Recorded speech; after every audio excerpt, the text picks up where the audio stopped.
It takes a quarter of an hour for the big hand to go, hello, Pastor Adam here from the mission. I was just testing myself to see how much I've learnt in the last few months of homeschooling. And if you've been a homeschooling parent, now one of the difficult decisions you will have faced in the last few weeks is a question of whether your child will stay at home or whether they'll go back to school. Should they stay or should they go? One of a number of difficult decisions we face at the moment as lockdown restrictions start to lift. Decisions that may not have a simple right or wrong answer, but that could fill us with a lot of anxiety or fear or even guilt. And as a parent, I've faced a number of challenging decisions over the last few weeks.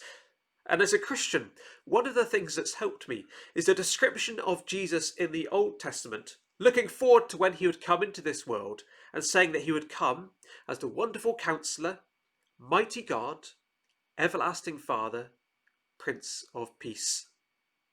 Familiar words from the prophet Isaiah if you've ever been to a carol service. And what they tell me is that when I go through these difficult decisions and I'm not sure what to do, here is a perfectly wise, wonderful counsellor who I can come to in prayer. And I know that he's the mighty God who is in control of things in this world, even if I can't quite see how that's working out at the moment. And I know that he loves me with this deep father-like care and concern. I know all of that may seem quite remote for some of us from our decisions about whether to send our children back to school. But the same prophet Isaiah reminds us that this God is not remote, that this is the God who came down to earth and was born as a baby. God the Son who grew up in this world as a child, grew up knowing the kinds of struggles we face.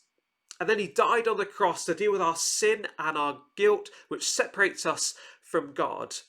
So as we come and put our trust in him, we can know forgiveness and we can know relationship with the God of heaven. So as we go through difficult decisions in our lives, then we can keep trusting in the one who is a perfectly wise, wonderful counsellor.